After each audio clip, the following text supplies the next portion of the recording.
रामायण भाग 10 खरदूषण वध। सुपर्णखा विलाप करती हुई खर व दूषण के पास गई।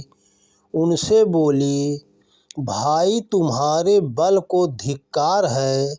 आज तुम्हारे ही राज्य में मनुष्य जैसे निरीह प्राणी निडर होकर तुम्हारी ही बहन की दुर्दशा कर रहे हैं। उसका अपमान सुनकर खरदूषण क्रोध से पागल हो गए। बोले, किस दुष्ट ने तुम्हारी यह दशा की है? मैं उसे यमराज के घर भेजकर तुम्हारे अपमान का बदला लूँगा।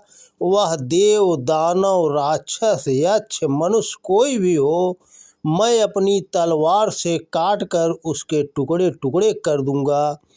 सुपर्णखा ने कहा, अयोध्यापति दशरथ का पुत्र राम अपने भाई लक्ष्मण और पत्नी सीता के साथ वन में रह रहा है। उसने पृथ्वी को राक्षसों से विहीन करने की प्रतिज्ञा कर रखी है।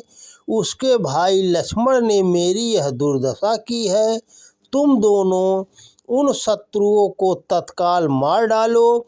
सुपर्णखा की बात सुनकर वे बहुत क्रोधित हुए। वे तत्काल युद्ध के लिए चल पड़े। उनके साथ 14,000 राक्षसों की विशाल सेना थी। खरदूषण और त्रिशिरा सभी अनेक प्रकार के अस्त्र शस्त्र से सुसज्जित थे। राक्षसों का कोलाहल सुन श्री राम ने लक्ष्मण से कहा कि निश्चय ही राक्षसों की विशाल सेना आ रही है। आज उनके साथ मेरा भयंकर युद्ध होगा। तुम सीता को लेकर पर्वत की किसी कंदरा में चले जाओ। आज मैं इन सभी राक्षसों का एक साथ वध करना चाहता हूँ। श्री लक्ष्मण जी सीता जी को लेकर एक गुफा में चले गए।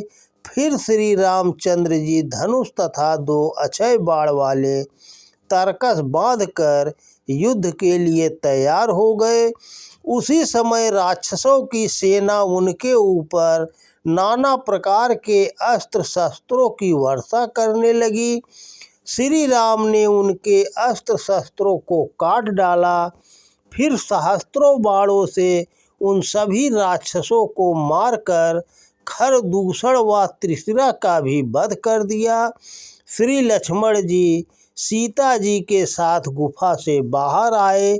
आधे पहर में ही सभी राक्षसों को मारा देखकर वे चकित हो गए। सुपर्णखा असहाय होकर खरदूषण की मृत्यु पर विलाप करती हुई रावण के पास लंका पहुंची। राक्षसों की विशाल सेना का संहार हो जाने पर दंडकारण्य के ऋषि मुनि निर्भय होकर अपनी तप साधना करने लगे। सभी ने श्री राम के बल व पराक्रम की बहुत प्रशंसा की। दोस्तों, जय श्री राम। कल के भाग में है सीता का अपहरण। आप लोग वीडियो ज़्यादा से ज़्यादा शेयर करें। जय हिंद, जय भारत।